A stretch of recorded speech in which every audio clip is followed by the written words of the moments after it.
But it wasn't always that way. It used to be we had words, we would communicate. I did some research. William Shakespeare had an active vocabulary of 54,000 words. 54,000. Today in the United States, we, all of us, have an active vocabulary of 3,000 words. Which is why when we read Shakespeare, we're lost. We're like, what lieth through yonder, whereupon wood breaketh on the... And just put in a DVD. I don't pay for Netflix so you kids can sit there and read.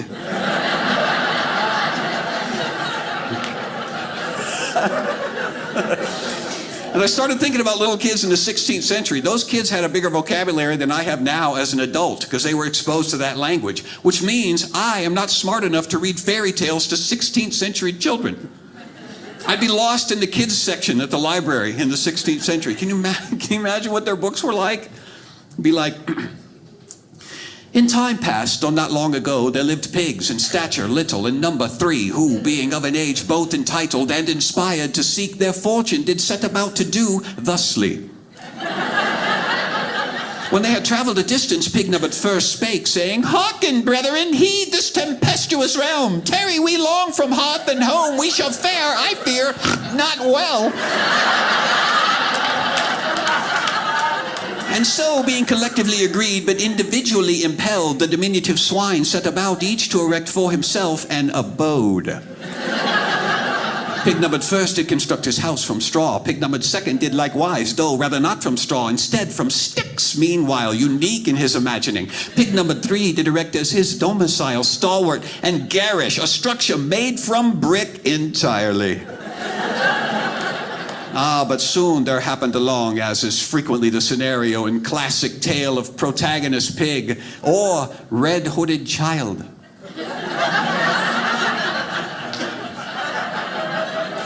A wolf, carnivorous nature in full season, he called out to the straw-ensconced swine, saying, "Pray thee, little pig, grant me entrance." But pig 1 recalled with sage foreboding that he is mad who trusts in the tameness of a belly-pinched wolf, and responded immediately, "Nay, it shall not be, indeed, not by wit or whiskered jowl."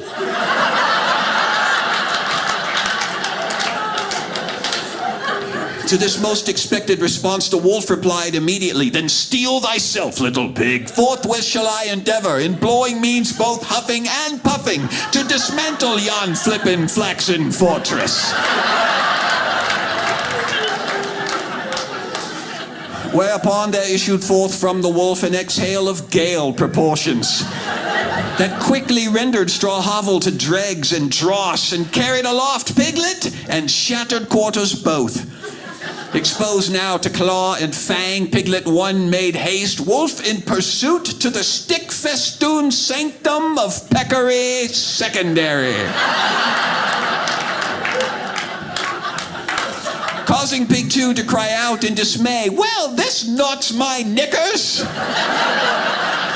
Marshalling a feral wolf to my doorstep is nowhere among those endeavors amenable or congenial." "1,000 pardons," begged 1. "It would seem the beast's painful breath hath purged me of home and sound judgment alike." The malevolent blast of the wolf's exhale splattered second swine shack and short his sanctimonious scolding simultaneously. "Lo and behold," squealed 2, "stand we now amid wooden wreckage, tremulous and vulnerable, with nary a strategy for eschewing the canine devourer looming in deadly proximity." "Strategy," exclaimed 1, "while 'tis noble the contemplation of tactical particularities, pressed as we are with time restraints forbidding detailed strategical conversation, I would urge we run."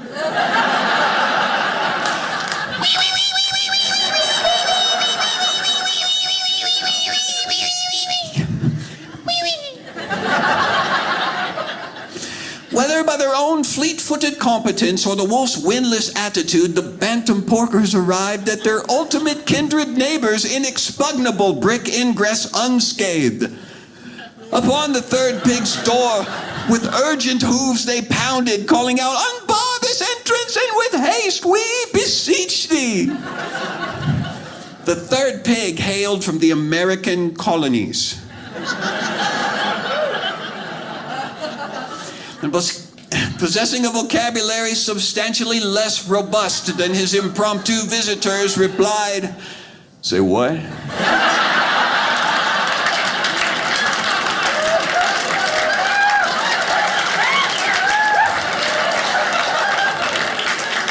"Seek we sanctuary," they implored, on the verge of hysteria, "lest we fall forthwith to the ravenous appetency of yonder approaching carnivore." Still confounded by their importunate words, Pig 3 did render ajar his portal, whereupon 1 and 2 spilled through and collapsed beyond his threshold, enervated. "So y'all just wanted to come in? Why didn't you say that?" Hiss of the wolf could be heard. "Pray thee, pigs, grant me entrance." "The wolf," said 1 and 2. "Wolf," said 3. "What do you suppose he wants?" "He seeks to gain purchase within. Indeed, he would occupy this very alcove were he but afforded the most meager of opportunity." Right.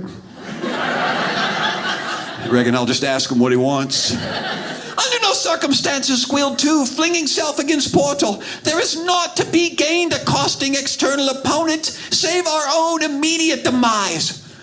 "What did you say about my mama?" House and occupants were again engulfed in a malevolent blast of wolfish wind. The foundation shook, the frame rattled, and lo, to the astonished eyes of piglets and encroaching scoundrel alike, stood the third pig's lodging undaunted. Aghast and befuddled, 2 queried of 3, "How does, against such relentless and torrential onslaught, this domicile endure?" Pig 3 puffed out chest, tapped a hoof to the hearth, and responded, "It's American made."